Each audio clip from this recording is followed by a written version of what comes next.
Hey, good morning, everybody. I'm back. It is still Monday, June 22nd, 2026, and it's I think, 11:30 a.m. here in Chicago. So we haven't talked much about what's going on in the World Cup. So I wanted to do a World Cup video and just some updates in case you haven't been keeping up, and also how the new rule works that they think makes the World Cup more fair, which I think, based on what I understand of the new rule, yeah, it sounds like it's more fair. But so here's what's going on with the World Cup. There are 12 groups, each group with 4 teams, right? Unfortunately, at this point in the World Cup, well, not unfortunately, because people got to go, right? But 3 countries have been eliminated so far: Turkey, Haiti, and Tunisia.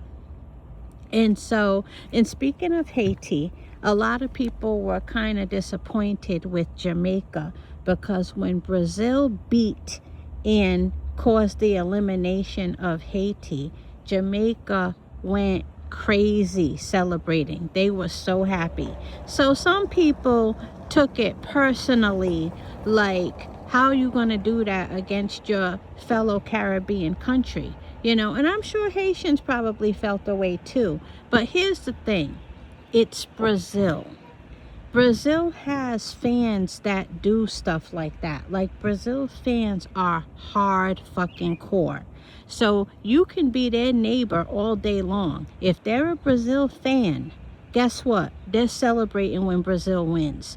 A lot of countries don't have fans like Brazil. So when you see the footage of Jamaicans in the streets celebrating Brazil's win over Haiti, I mean, don't get me wrong, I can understand, Haitians and fellow Caribbeans feeling a way, but it's Brazil, you guys.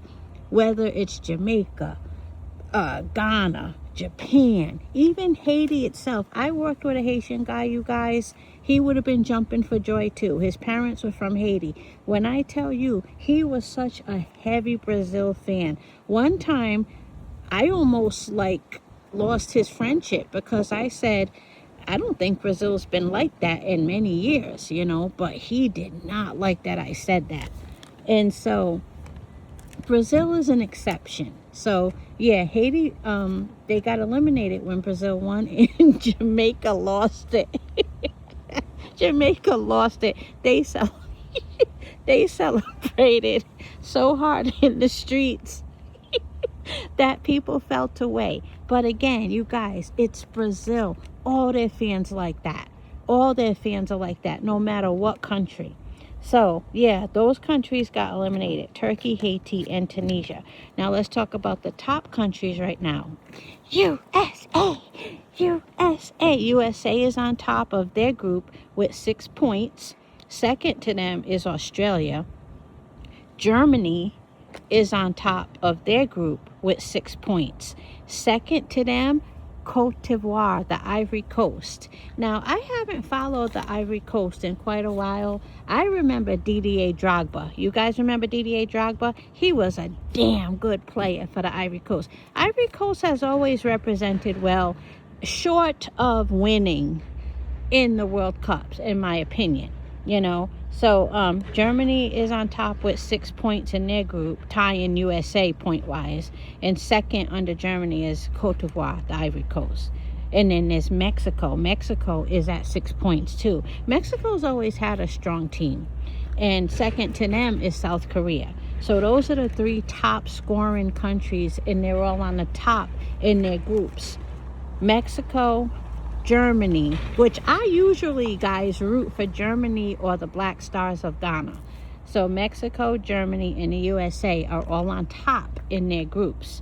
And this is like the first year that I'm kind of disappointed seeing that Germany is going so strong. I don't want Germany to win this year. Isn't that crazy? I always like Germany. Even if I have 1 or 2 other countries that I want to win, I'm always happy when I see Germany kicking ass. But It's time for a new winner, you guys. The same old countries keep winning.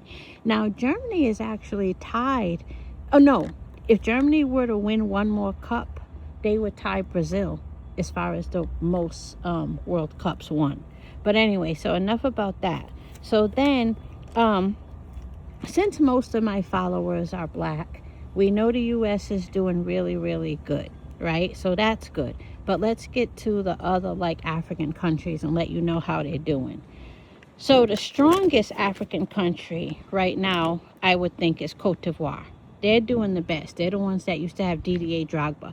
I honestly don't know all of the Ivorian players like right now, because Drogba, he's been gone. But there's one named Jan, I think, but I don't know. I'm not even going to pretend that I know the Ivorian players. But Cote d'Ivoire, as far as Africa, is doing really good. I think they're probably doing the best. Ghana, the Black Stars, they're doing good. They're second in their group under England. So that's not bad. Ghana's doing good. Also, the Democratic Republic of the Congo isn't doing too bad. They're second in their group under Colombia, right? Senegal is in third place. I would expect Senegal to be doing a little bit better, but this probably isn't their best year. So the African countries really, oh, and I'm going to get to Cape Verde, of course. But so far from what I named, the African countries aren't doing too bad, but they're not like the strongest, you know. Egypt is third in their group. The Netherlands tops their group, and Japan. Now let's get to Cape Verde, or as people call it, Cabo Verde.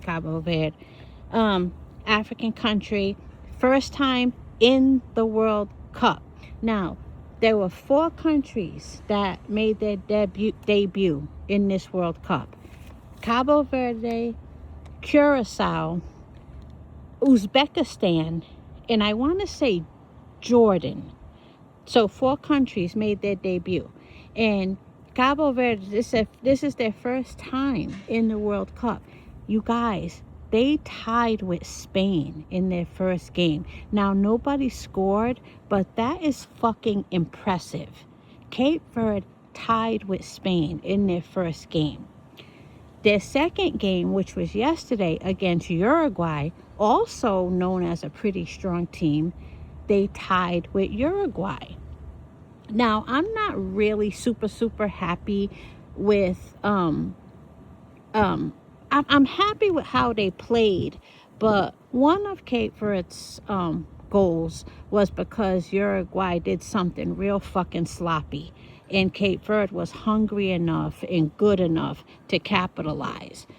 But hey, they tied with Uruguay 2-2. So Cape Verde is like really doing good for a debut country, for a debutante. Cape Verde is doing very good. And I heard New England is celebrating like crazy. Like they got parties all through Rhode Island, Massachusetts, especially those 2 states. And I think Connecticut even got a lot of shit going on too. And so, yeah, salute to Cabo Verde. So they're doing really good in the World Cup.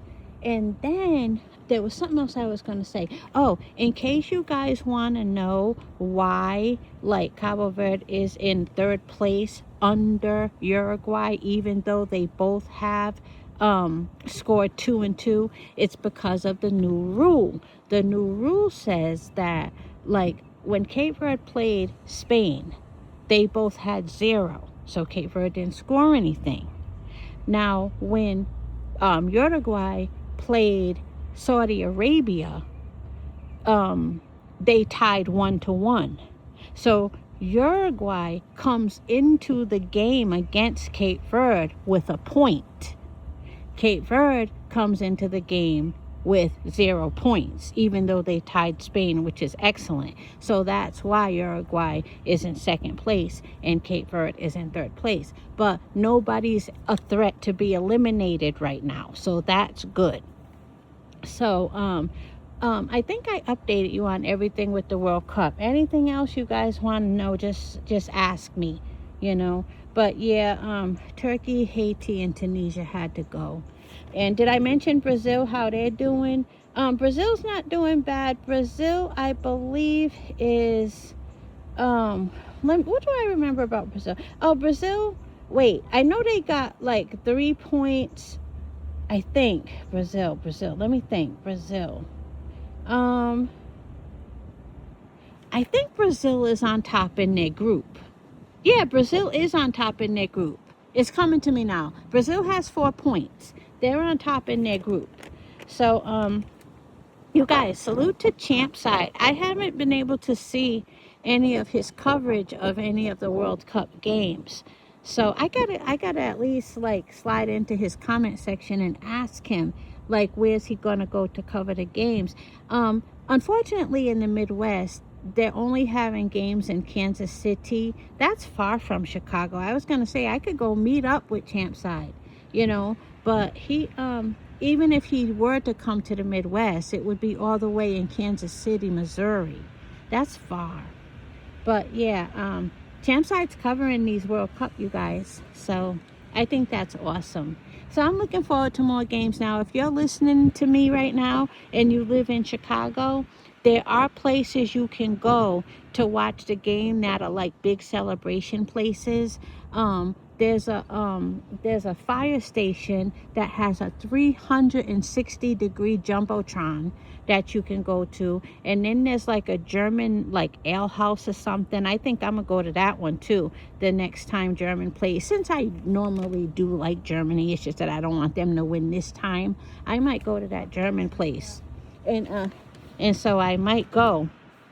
But let me know if there are any updates that I missed. All right. Have a good day, everyone.